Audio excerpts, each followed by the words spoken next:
Okay, let's go ahead and call the meeting to order. Can we have a roll call, please? Mayor Walter, Here. Vice Mayor Woolridge, Here.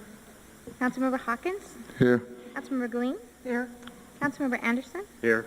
Councilmember Wall, Here. Councilmember Larson. Here. We have a quorum. Thank you. Let's begin with a moment of silence, followed by a pledge of allegiance.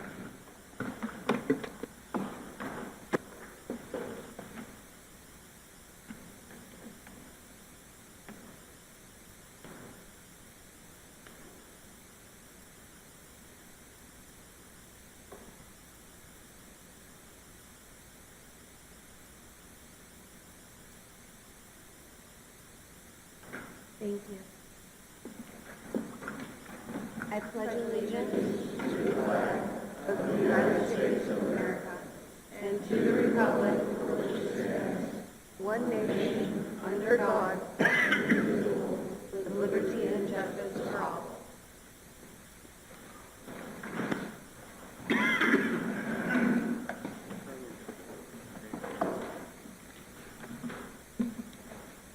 We will begin with a call to the public.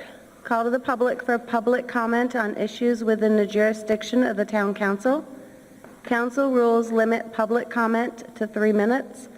Individual council members may respond to criticism made by those commenting, may ask staff to review a matter raised, or may ask that a matter be put on a future agenda. However, members of the council shall not discuss or take action on any matter during an open call to the public unless the matters are properly noticed for discussion and legal actions. At this time, I would like to call Harold Douglas Carlson. When do the 3 minutes start? Pretty quick. Let me start right now. Dear Mayor and council members, my name is Douglas Carlson, resident of Florence, living in Florence Gardens. With so many pressing demands on its revenue, I'm concerned about the $300,000 that the Town Council is planning to budget to pay for the costly legal fees to fight the Florence Copper project. $300,000 is a lot of money. And while I'm concerned about those legal fees, there's another concern I want to bring to the attention of the Town Council that has the potential to bankrupt our town.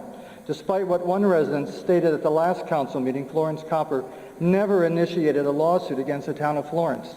Florence Copper has only been defending itself against your aggressive legal challenges that never end in your favor. I and many others are quite perplexed by your actions with what is known as the eminent domain lawsuit. Do some of you even understand what this lawsuit means for Florence? Have you sought a second independent legal opinion about the consequences of this lawsuit, win or lose? You already lost the first part of the eminent domain lawsuit. Now you're trying to prove that Florence Copper doesn't have the grandfathered zoning rights to operate, even though there has been a mining activity on the site for decades. Some people really don't understand this issue. They say that Florence Copper is trying to illegally mine in an area zoned for housing, but the truth is that the Town Council is illegally denying them the grandfathered rights to continue the same activity that has been there since the 1960s. Just because the town annexed the property doesn't give it the right to force different zoning on the owners. Are your lawyers explaining this to you? To illustrate, imagine if that property stayed a cotton farm. Could the town simply annex over the cotton farmer's land and then demand that he make the land residential housing? The answer, of course, would be no. If the answer is no, then I'd say you're going to lose this lawsuit. And when you do, don't be surprised if Florence Copper goes after the town for its legal fees, which would be their right after spending millions of dollars defending themselves against frivolous lawsuits. And on the off chance you win, how nice. Have your lawyers explained that then you have to purchase the Florence Copper property? With 2 major regulatory permits in hand, the property could be valued over $1 billion. Are you prepared to compensate Florence Copper for that kind of money? Or are you thinking they will just close up shop and go away without compensation? That will never happen. Again, if you win, do you think for a second Florence Copper won't appeal that decision? You'll keep spending and fighting all over a 1-year pilot test. The Town Council is putting themselves in a lose-lose situation. Your legacy may very well be the financial ruin of Florence with the loss of jobs and the elimination of many popular programs and facilities. I am a concerned citizen of Florence, and I support Florence Copper's endeavors to bring a productive economic presence to our town on this scale that has not been here for a long time. And thank you very much for the time to speak to you. Thank you. Charles Watson. Here we are again. Yeah, my name is Chuck Watson, Madam Mayor and Council. Thank you for letting me speak tonight. I want to speak a little bit along about the mine. I got a couple of questions. I don't know why you're after the mine like you are, and what on they want to mine, but because you're not going to see nothing above the ground, you're not going to pollute the water. Take a look around you. I want you to get in your car tonight, and I want you to go see right out here, and it's part of mining. It's called a gravel pit there, all up and down Attaway Road. And you say nothing. It pollutes the air, and it does have the river water in it. Just take a walk over and take a look. Now, what I wanted to talk about is it's really coming down, as that gentleman there said the other day, as politics. That's why you ran. You ran and said that. That's what got you elected. People, I've been there once, and there's past tense to all this, what you're doing now. The good of the people should be looked at, not just some. Now, I'm going to tell you, I think that it's about money. Now, guess what? When Pulte gets done building these homes, what's left? When you put in the mine, there's 200 jobs, but if you do your homework, you'll look at other communities, and you'll find out that when you got all these little projects that you want and you try to find the money for on the council, for the little leagues and for the carts and for the swimming pool and for filling some potholes, whatever it is, these people come through. It's a fact. Go look.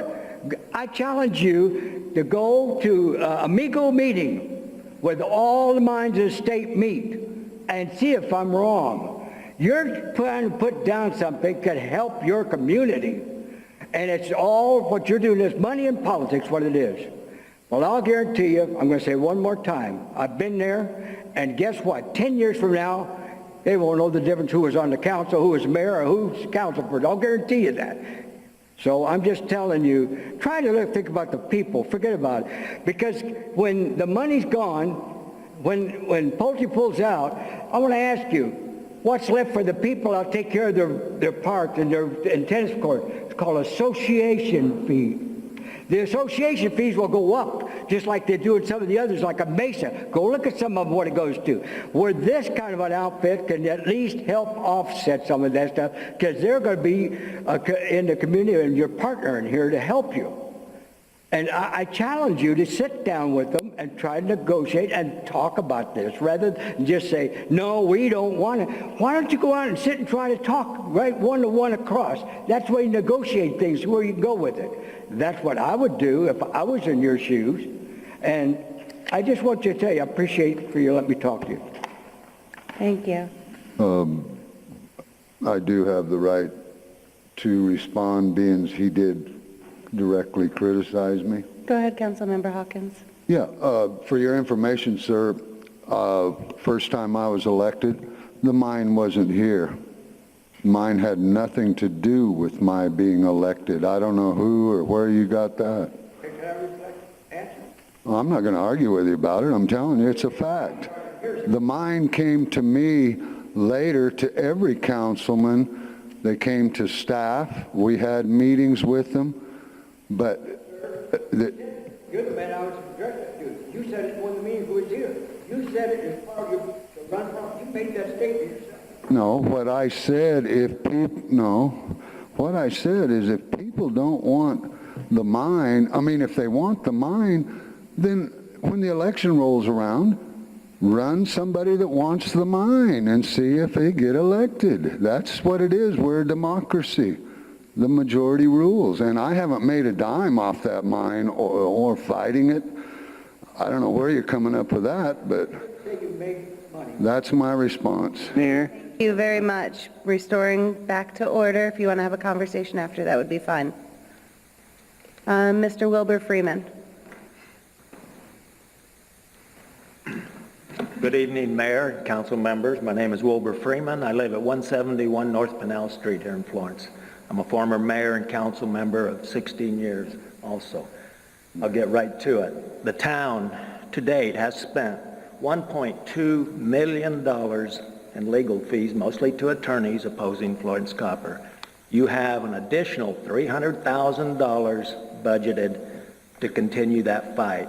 Assuming that you're going to also spend that money, that brings the total to about $1.5 million in legal fees opposing Florence Copper.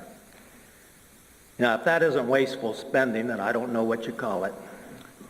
What's more interesting is that all the legal action that resulted in those fees spent was initiated by the town of Florence. You've got the condemnation lawsuit, you lost that one. You've got the sulfuric acid suit, you lost that one. And as Mr. Carlson just talked about, you lost part of the eminent domain suit where you try and take somebody's land. Well, you lost part of that one, and you're going to lose the second half of that one too. And you have absolutely nothing to show for it. Folks, I think you're playing a losing hand. You're playing a hand that you cannot win. With a shortfall of anticipated revenues on the near horizon, it's time for the town to cut its losses. It happens. I have a suggestion. Take the $300,000 that you have budgeted for legal fees in the new FY and reallocate that money back into the general fund and put it to actual use, some good benefit for the residents of this town, possibly the Parks and Rec Department. If you don't want to do that, then put the $300,000 into your contingency fund and save it for some unforeseen expense, because I have a hunch you're going to need it. Thank you. Thank you. Mrs. Barbara Manning.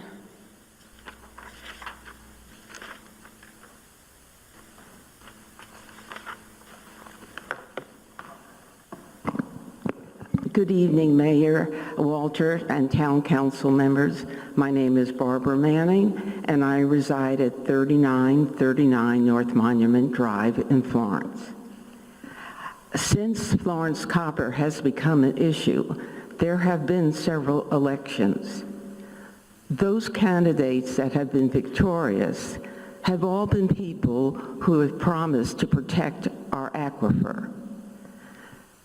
The people who have voted for you realize that you have to spend money on legal fees. And one of the reasons is that Florence Copper doesn't do the right thing, and we have to go to court. For instance, it took a court order to force Florence Copper to disclose some of the data on the BHP mine. If you had not gone ahead with that hearing and forced their hand, you would never have known that that mine was unable to maintain hydraulic control of the sulfuric acid. Another instance when you had to go to court and pay legal fees that paid off is that you forced Florence Copper to put more monitoring into the system. We still don't think it's enough, but we wouldn't have had any of that had you not pursued the issue. The gentleman suggested that we work with Florence Copper. I think the town council has to be very careful to work with companies that have credibility. Time and time again, Florence Copper representatives make inaccurate statements.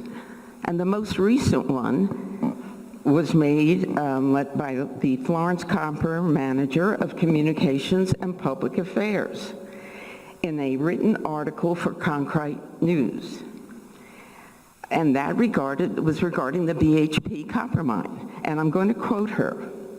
They were able to recover the copper in a very environmentally responsible and economical, feasible way. Actually, BHP was in operation for only 90 days, and they had to quit because they couldn't control the sulfuric acid solution. And no, they were not environmentally sound in their actions, because the groundwater today is still not as it was before they started the mining. And they tried 7 years after closing down to clear up that groundwater. So I ask you to continue to follow the mandate of the people who elected you and to use that money to continue, because in the latest lawsuit on the zoning, we have a chance to come out victorious. And that is probably the most important of all the lawsuits. Thank you. Thank you.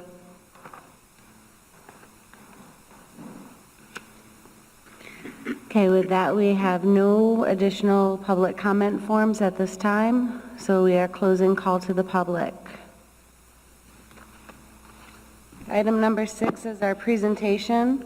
We have a proclamation declaring May 2017 as National Water Safety Month in the town of Florence, Arizona. At this time, I'd like to call up to the podium Mr. Brian Hughes and our 2 lifeguards, Nate and Nate. Good evening, Mayor Walter, council members. In addition to the proclamation, we wanted to take a few minutes to remind everybody that the Aquatic Center is opening this weekend.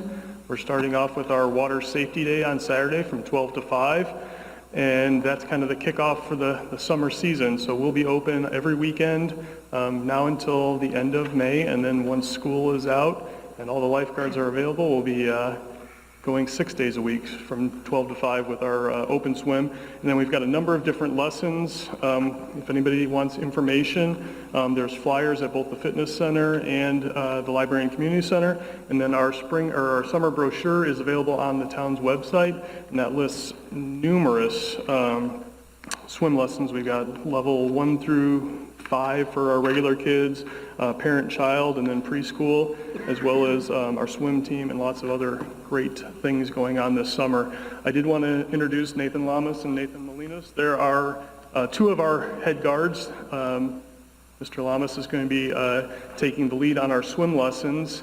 We've always been following American Red Cross guidelines, but this year we were fortunate enough to have 6 of our staff go through water safety instructor course, so they are now WSI certified. So for all those kids and even parents and teens taking swim lessons, they know that they've got the right training and can go above and beyond this year. So I want to thank them for being here tonight to receive the proclamation from the mayor. And with that, I'll turn it over to Mayor Walter. Thank you, Mr. Hughes. Stay with us for the proclamation. Okay. We have a proclamation whereas the citizens of the town of Florence recognize the vital role that swimming and aquatic-related activities relate to good physical and mental health and enhance the quality of life for all people.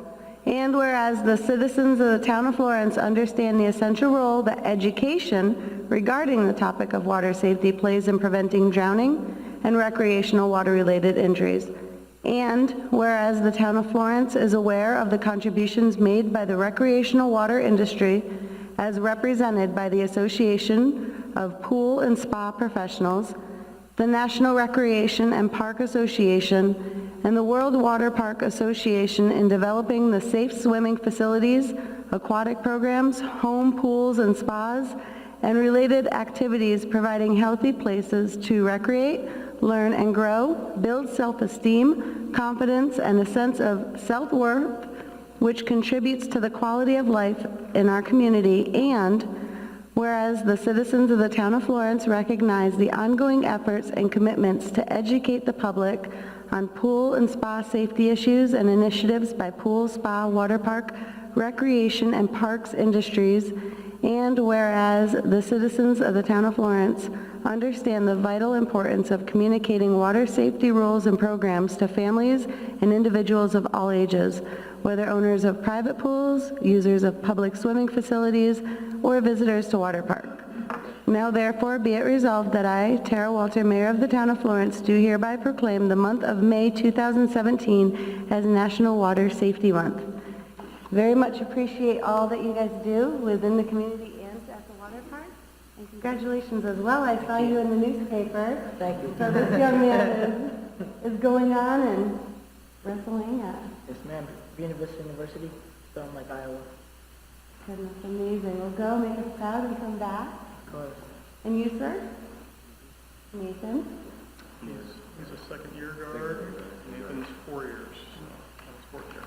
Good for you.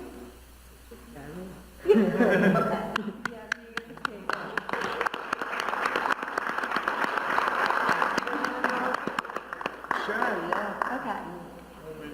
Come on in. And then you get to open it.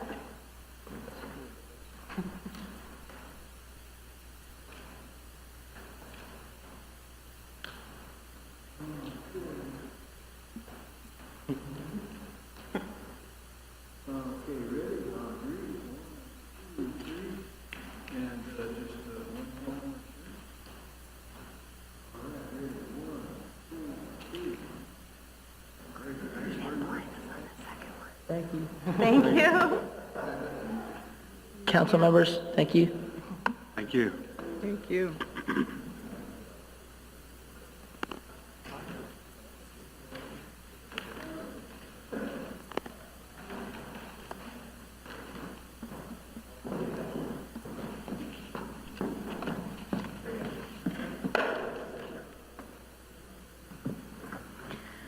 Okay, item number 7 is our consent agenda. All items on the consent agenda will be handled by a single vote as part of the consent agenda, unless a council member or a member of the public objects at the time the agenda item is called. Item A is appointment of Jim McLaughlin to the Industrial Development Authority with a term to expire December 31st, 2019. Item B is the adoption of the Town of Florence Title VI Implementation Plan. Item C is approval of accepting the registrar demands ending March 31st, 2017 in the amount of $1,683,244.82. Is there any member of council or public that would like any item removed at this time? No. With that, we need a motion. Move to accept the consent agenda as presented. I'll second. We have a motion and a second. All in favor? Aye. All opposed, same sign. Motion carries. Item 8 is new business. Resolution number 1624-17, which is up for discussion, approval, disapproval of a resolution of the Town of Florence, Pinal County, Arizona, adopting revisions to the Town of Florence personnel policy. Scott Barber. Mayor Walter, members of the council, we're before you this evening recommending adoption of a resolution to make amendments to our town personnel policy, and specifically sick leave provisions of our town personnel policy. The backstory is this: voters in Arizona back in November general election approved the Fair Wages and Healthy Families Act, Proposition 206. Most of the publicity about Proposition 206 surrounded the minimum wage provisions, and ultimately did pass, and the minimum wage was raised in Arizona to $10 an hour starting in January 1st of this year. And then there'll be additional increases each January until, I think, 2020, and thereafter it will be indexed to the CPI. The other shoe, as it were, the other part, very important part, of Prop 206 regarded sick leave. And so with the passage of Proposition 206, in Arizona, it's now the responsibility of every employer to provide sick leave benefits to their employees. The Town of Florence has always provided sick leave benefits to our full-time employees, but we have not benefited our part-time, temporary, or seasonal employees with benefits including sick leave benefits. So with the implementation starting in July 1st, just a couple of short months away, we, along with all other employers in the state, except for the federal government, the state government, and if you work for family members or a babysitter, you don't have to provide sick leave. The new rules require a minimum of 1 hour of sick leave for every 30 hours of work. And there are a number of other provisions that impact our policy, our full-time employees, where Prop 206 does not differentiate between full-time or part-time. Prop 206 simply requires these requirements of employers for employees in the state of Arizona. The three particular areas of our personnel policy that have to be amended in order for us to be in compliance on July 1st. I've enumerated them generally here in the RCA, but you can see the three major areas include expanded reasons for taking earned sick leave, expanded definition of a family member and hours allowed to be used for family member needs, and a change in when we can require documentation to support an absence under the paid sick time provisions. Since we cover all of our regular full-time employees with our personnel policy, we've got to make these adjustments in our personnel policy. For the very first time, we will be providing paid sick leave benefits to all of our part-time, temporary, and seasonal employees. Since those employees are not covered by the provisions of our personnel policy, we've drafted an administrative policy. Administrative policy really is a town manager policy to govern how we're going to implement the 206 requirements for all of those employees. So we drafted that, and we'll be making sure that the town manager reviews that. We get all of the approvals for that and get it ready to go by July 1st as well. The financial impact of these amendments are fairly minimal. Generally speaking, employees that we will be providing leave time to that we've never provided to before are not employees that will require us to backfill for them. In other words, if we have somebody in one of our recreation programs that's not able to be in attendance, generally coverage will be with existing staff or what have you, and will not have to backfill. However, specifically, we have a couple of part-time employees or positions in the police department, and you also know that we augment our full-time career staff in the fire department with part-time firefighters, and therein lies the impact in that when we have someone plugged in, a part-time firefighter plugged into our work schedule, and that individual is unable to work, we obviously have to replace that person, generally speaking. And so that we can't really project that impact right now because we don't know who's going to be off, and we hesitate to project a maximum cost here.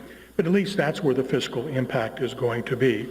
So those changes are there, and I've provided you the amendments so you can see what the current language in our policy is and what proposes to be changed. Stand ready to try to answer any questions that you might have. Are there any members of council that have questions at this time? Yes.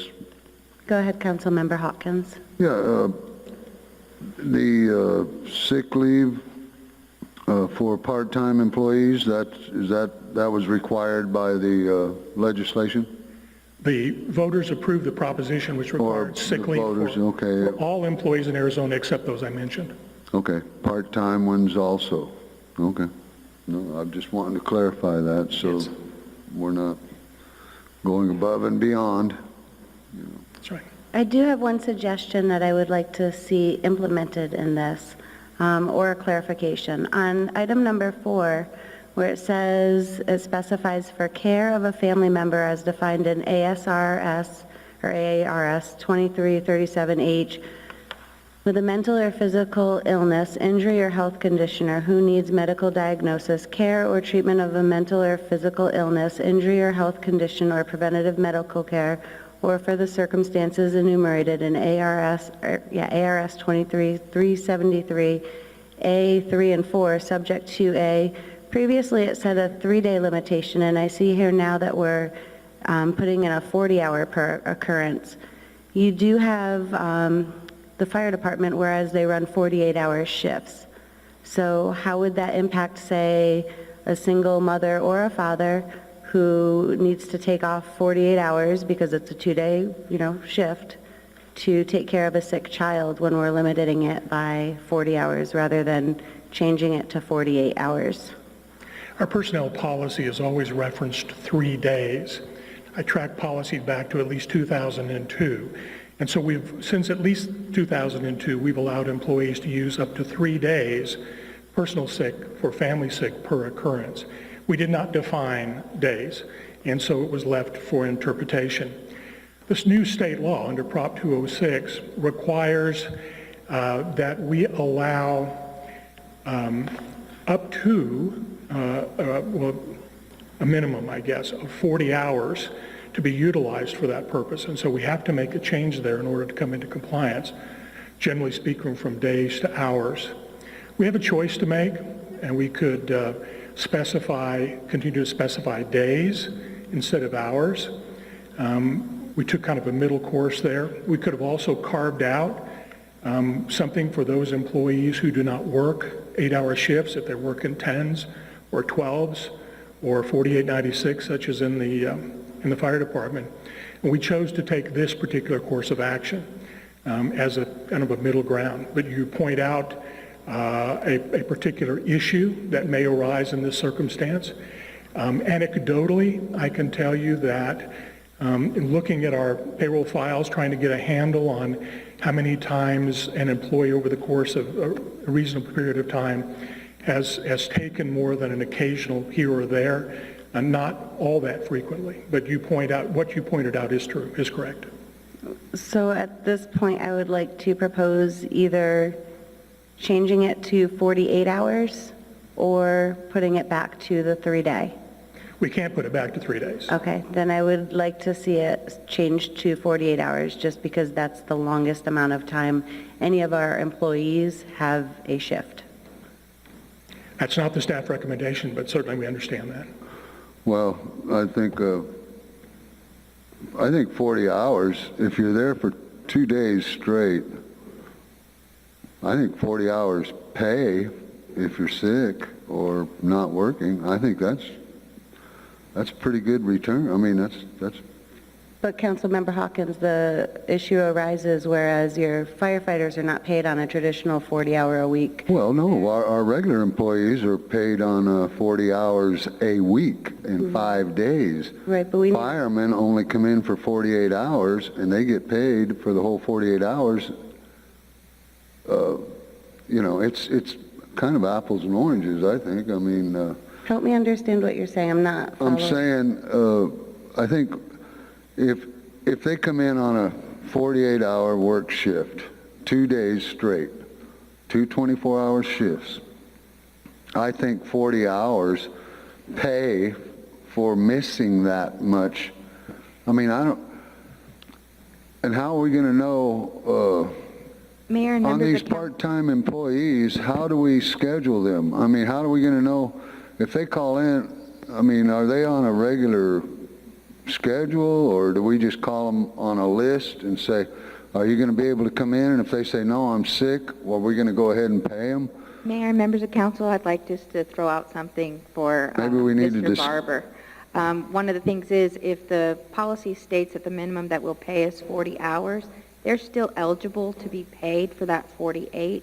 They will just have 40 hours reduced in their sick leave bank, and then the other 8 hours would come for the vacation leave. So they would receive payment. It's just that they would be taking part of their vacation to finish that out. That if we said that we were only paying 40 hours per incident for family sick. I just have a question about, you mentioned that we normally backfill police and fire positions, is that correct? So in a case where a full-time firefighter or a police officer is gone for 40 hours, we are also paying an additional employee to cover for them, is that correct? Perhaps Chief Strayer would be the best person to answer that question about staffing. Of course. Councilmember Wall, Hang on, your microphone is not on. Grab some other one. okay, the reserves are scheduled a month in advance, so that the scenario that he's describing, if they are scheduled for a particular shift and they called out that day, we do have minimum staffing guidelines, but it depends on if they're a medic or not, and so sometimes we can drop down, but many times we have to cover. So we cannot drop below minimum levels. So I wouldn't say that every time we have to cover, but many times we do. Okay. See, and this is one of the areas too where if we're looking at different sections, now your typical employee works a 40-hour week, which averages out to 5 days. Now, your police officers work in various shifts, approximately 10-hour rotation, 10-hour days, am I correct? So say the stomach flu hits, your town employee will have 5 days, your town police officer would have 4 days, your firefighter would have less than 2 days. We need to find a way in this policy to make it so that we're not alienating anybody. Because at this point, yes, I understand what you're saying, that they could use 40 hours of their sick leave, but 8 hours of their vacation.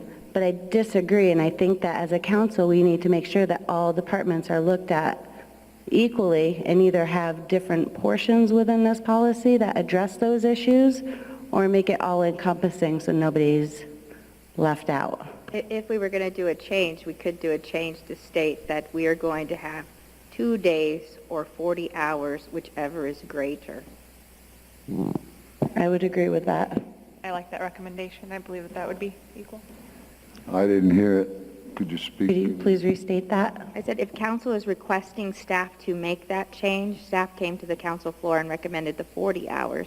If council is requesting the change, we could say 2 days or 48 hours, whichever is greater. No, we can't say 2 days. We would have to say we have to do a minimum of 40 hours in order to comply with the law.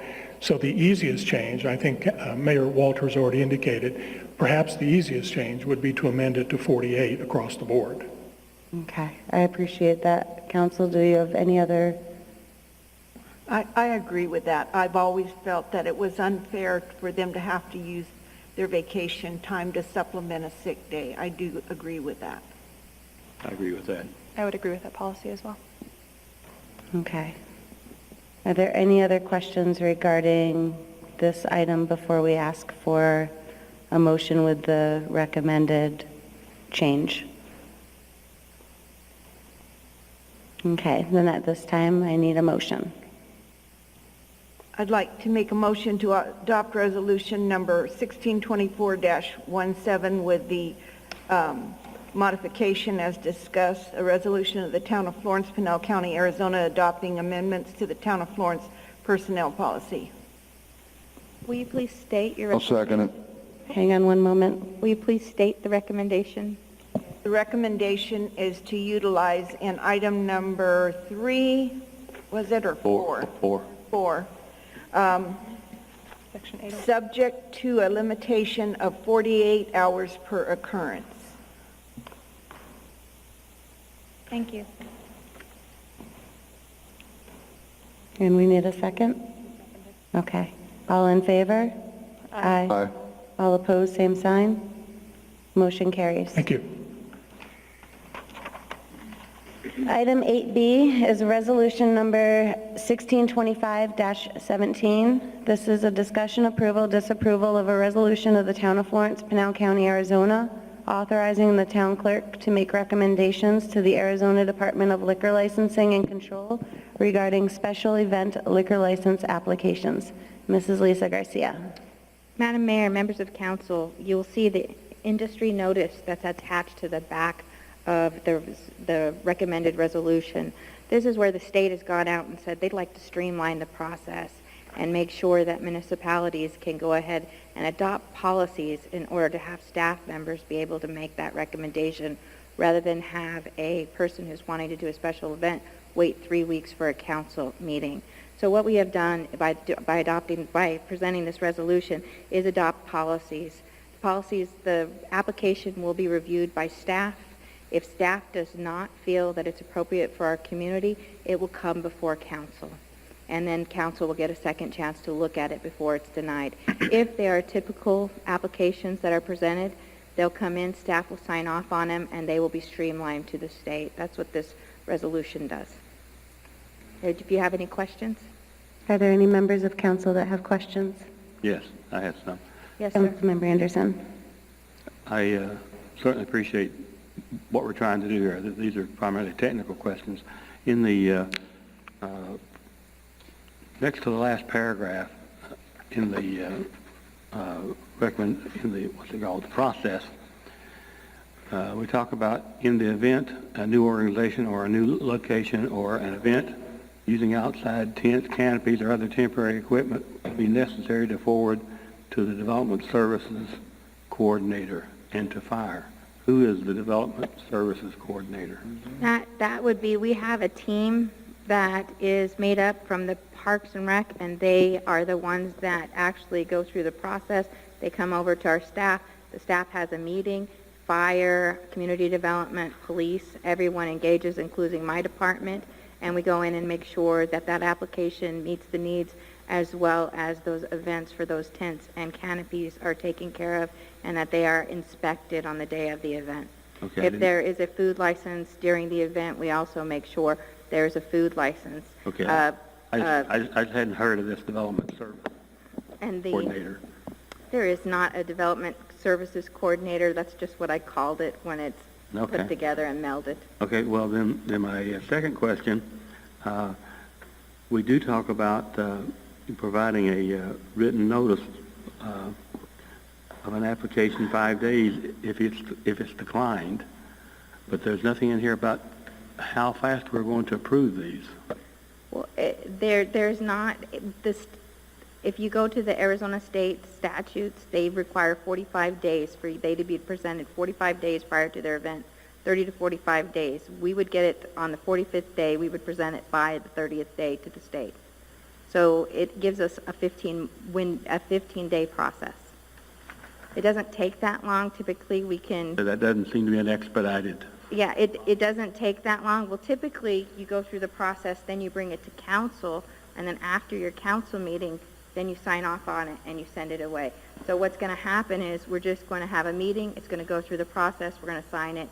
We'll send it away. A lot of times, the people who are holding the events, they'll actually ask to come pick them up, hand carry them over. We will still authorize that to happen. Okay. Thank you. That's all I have. Thank you. All right, if there are no other questions, with that, we need a motion.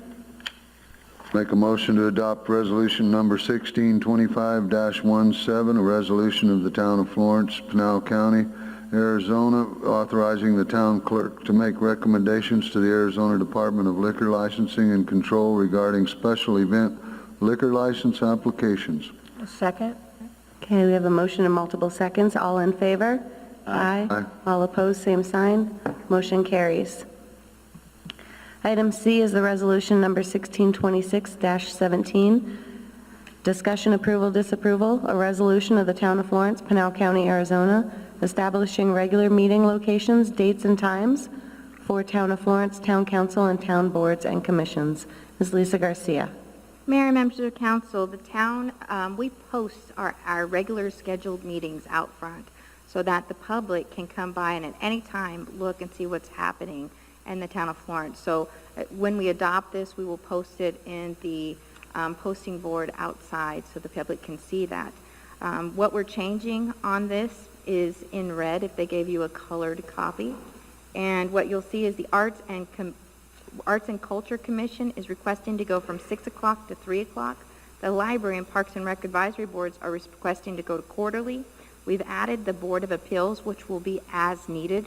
That's when the public files an application. Those meetings will be held. And we have added in the previously adopted requirements that the council will not hold regular meetings on the first Monday in July nor the third Monday in December. We will hold special meetings if we have business pending, but they will not be regular meetings. These recommendations, from time to time, we meet with the boards and commissions. When we seek new members, we ask them, as members, what would be your most convenient time to meet? And the staff liaison comes back to me, makes a recommendation. At this time, we have recommendations for changes, so I'm bringing them to you for action. Thank you. Any members of council have any questions regarding the changes or the agenda item? With that, we need a motion. I make a motion to adopt resolution number 1626-17, a resolution of the town of Florence, Pinal County, Arizona, establishing regular meeting locations, dates, and times for the town of Florence, town council, and town boards and commissions. A second. Okay, we have a motion and seconds. All in favor? Aye. All opposed, same sign. Motion carries.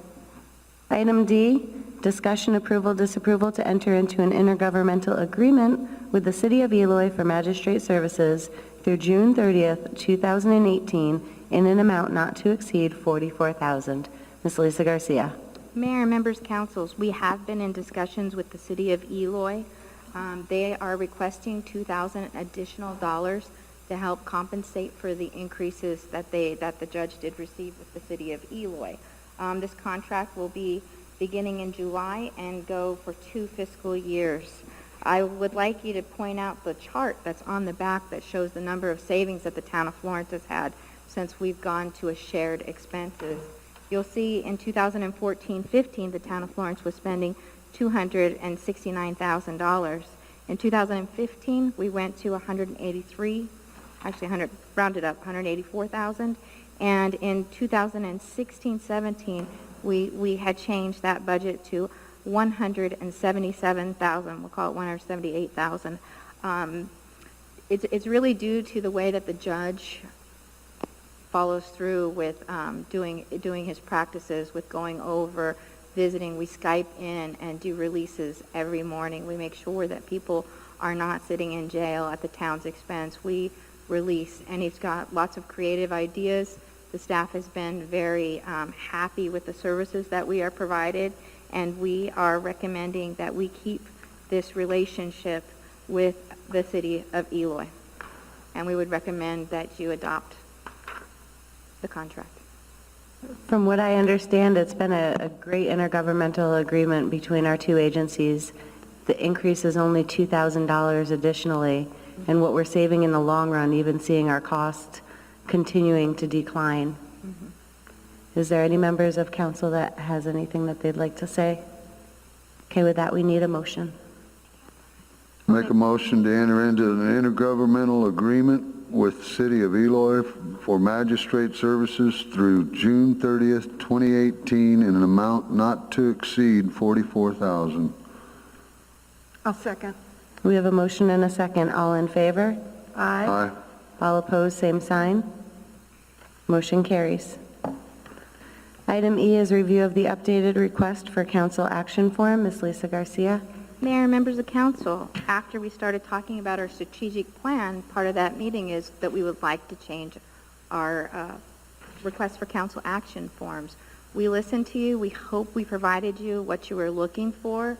If you look at the judge's item, that's the item that we use to show our new changes that we are proposing. There is a strategic plan reference, and on that strategic plan reference, a department head, when creating the request for council action, can go in and select the appropriate boxes. You see for this box, we have selected leadership and government or governance, as well as partnerships and relationships.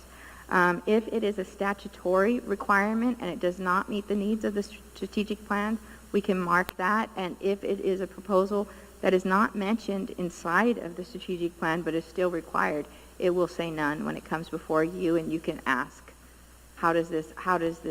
why is this project not included in the strategic plan, or do we need to modify our strategic plan to include this? You'll also see that it was requested, council members asked for us to say, what would a vote of no mean and what would a vote of yes mean? So we've explained what would happen if we voted no, what would happen if we voted yes, and then in the fiscal impact section, I also included, well, I intended to include the line item, but I failed to do so, so I apologize. The line item from the budget should have been included, as well as I added the chart to where you could see the history of the expense. And if you like the form, then as soon as we adopt the strategic plan, staff will begin using this form. If you would like to make changes to the form, we're happy to entertain it and bring it back again next week on an item and try again.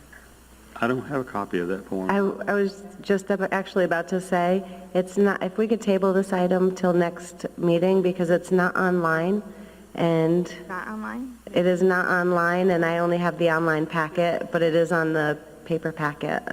It's not in my book. Not in our books either. It's not in our books. Hang on. Go up to the top of the agenda. Oh, you need to go back and look at the judge's RCA.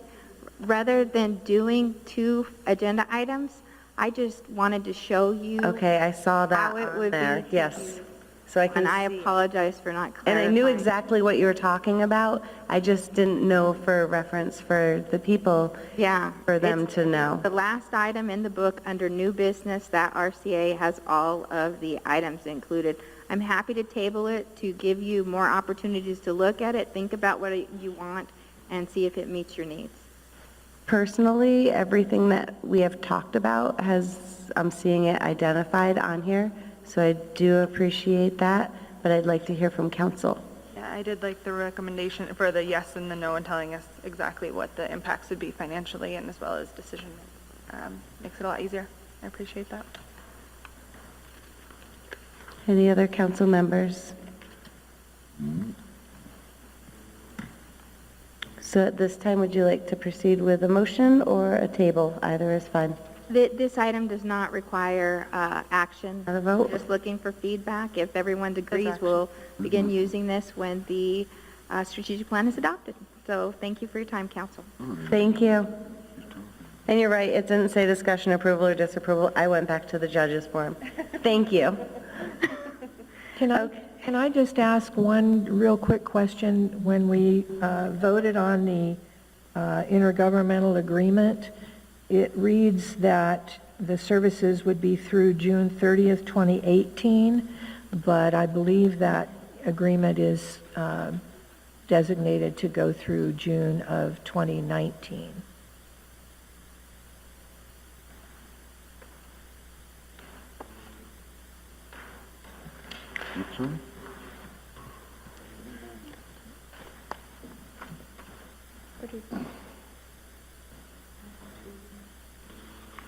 Well, we have not moved on, so you can reopen your motion and amend your motion.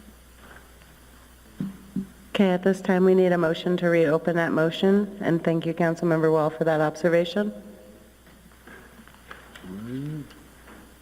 Yeah.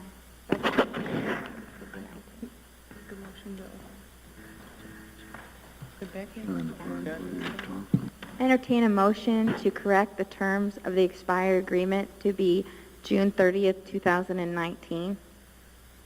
So moved. So moved. Who made the motion? Does it have to be the same person? Councilmember Galeen. And she just made a motion, so moved. We need a second? I second it. 'Cause I think- Okay, so we have a motion and a second. All in favor for the change to now read June 30th, 2019, say aye. Aye. All opposed, same sign. Please show item corrected. Motion carries. All right. Mr. Knutson, legislative report. Mayor, members of the council, good evening. I'll be very brief with the legislative update this evening, and might be the last time, unless council feels otherwise, that I'll be giving a legislative update because we're very close to the end of the session. We're in the 111th day of the session. Typically, they go about 100 days, so we're a few days over and expecting them to vote sign die or to end a session as soon as this week, possibly next week, somewhere in that time frame. The only decisions that are being made as it pertains to cities and towns right now is with regards to the budget. So we've talked about at previous council meetings the problems that we have as a town with the state utilizing or funding the universities through dollars that are typically earmarked for cities and towns. Again, we have no issues with them spending money on universities. We just don't want it to come from the funds that are earmarked for cities and towns. So we're watching the budget process closely to make sure that we're in good shape there. But things are looking positive things look positive so far. But we'll see when the final budget bills do drop. Some quick interesting facts: we've had about 283 plus the bills that were passed. Any bills that were passed today were passed in this legislative session. 211 have been signed into law, and the governor has vetoed 4 bills so far this year, and the balance of those bills are still being reviewed by the governor. So there's still some action yet to be done as far as the governor's signature or or veto. But that is a very short legislative update. Overall, I think we did pretty good collectively as cities and towns with some of the legislation. There was some scary bills that were put forth, some silly bills that were put forth, but all in all, compared to previous years, I think we did pretty well. Thank you very much. Are there any members of council that have questions? All right. Item number 10 is our manager's report. Ms. Garcia. For our town manager, Brent Billingsley, I'd like to report that the library will be hosting a movie on early release day. That's May 10th. It's going to be A Dog's Purpose. It will start at 2 p.m. On May 13th, they will have a Mayfield film program called La La Land at 1 p.m. May 29th, we'll kick off the summer reading program. And May 31st, they will be doing an early release craft day at 2 p.m. For the Parks and Rec Department, they will be having a Mother's Daughter Tea Party on Friday, May 5th at the Library and Community Center. So far, there are 62 participants that are signed up. It's very exciting. The next movie that's going to be in the park will be Mona, a Disney movie, and it'll be starting at sunset on May 13th. The Florence Fire Department reported that they are doing a great job on their safety program and have installed 276 smoke detectors, and they have approximately 300 more available. They will begin a community-wide campaign to inform the citizens and to reach out. The town of Florence will be hosting the Smithsonian Waterways Traveling Exhibition. This will be from November 17th, 2018 to December 30th, 2018. It will be at the McFarland State Park. Ms. Evans will be starting a campaign on that, so you'll be seeing a lot more information about that. On April 28th, the town of Florence was showcased in the 4th Annual Pinal County Business and Education Summit. The summit is a partnership between Pinal County, Pinal Partnerships, and local government and businesses to look at economic development opportunities. And finally, wanted to let the council members know that we have begun our campaign on the National Water and Sewer Line Program. So everybody's been looking forward to that campaign starting, and it has begun. Council have any questions? All right. Not at this time. Thank you very much. Department reports. Are there any members of council that have any questions regarding any of the department reports? I do. I just want to ask Chief Hughes, I noticed you have 6 full-time public safety dispatcher positions vacant. Is that still correct, or have you filled some? No, we still have open positions. So if anyone knows anybody, we have some openings and are certainly looking for qualified people. How many positions do you have in dispatch total? I think we're authorized 9 or 10. I'm just wondering how you're handling the dispatching load under these circumstances. What we're doing, we looked at the peak calls for service and the times. So during the peak times, we're putting 2 dispatchers in there. In the off times, we're running with 1 dispatcher. Ultimately, we would like, because of police and fire and the nature of our job, we'd like to have 2 in there all the time. But it's been very difficult. Competition is really fierce among police agencies or public safety agencies to get dispatchers hired. I truly sympathize with you on this, because this is very difficult for 6 people to have 6 vacancies in a position of public safety like this. I agree, and we really would like to get other people hired. I can tell you that the 6 we have are very dedicated. They do a great job, but some of them are working sometimes as many as 80, 90 hours in a 2-week period. And they've interviewed quite a number of people, but it takes kind of a special person to do the dispatching job, and then, as I said, competition is really fierce, and we've lost a couple to Gilbert and some of the other agencies.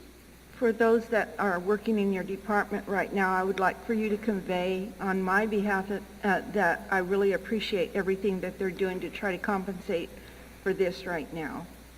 The other thing we're doing, we do as much on the mobile data computers so that we, the officers take calls and we put out as much as we can over the MDCs to keep the traffic down, to make it as palatable as we possibly can. But it is a situation that I'm aware of and Chief Strayer is aware of, and we would like to, address as soon as possible.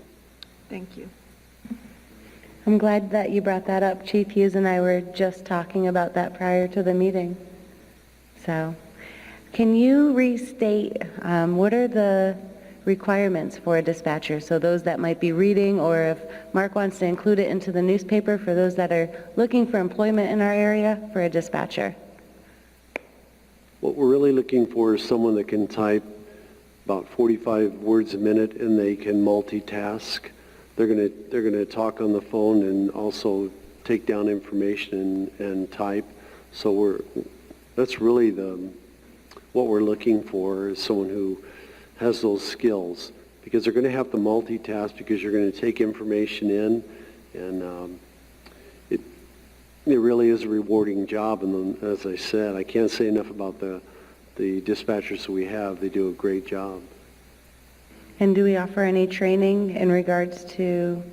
Oh, absolutely. Our dispatchers are ABCO certified. We send them to schools. We also do a lot of training with them. So we look for them to be very successful when we hire them. We make sure that they go through a training period. We don't leave them alone, so they're well trained before they ever are put on the dispatching by themselves. Not something I think I could do. All right, well, thank you very much for that. Are there any members of council that have questions regarding any of the other reports? Yeah, I have a question for Mark on page 5. He's thrown a couple abbreviations at me again. The fulfilled 3 public requests for BPG. What's BPG?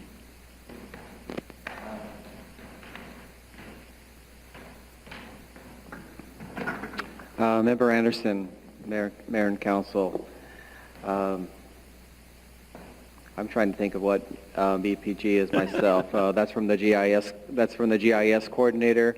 It's quite routine, actually, that when we get public records requests, we get a lot of them for understanding right-of-way, understanding utilities, infrastructure and things like that. Those are reviewed by Public Works and Legal as to whether we can share the information or not, and then those are shared.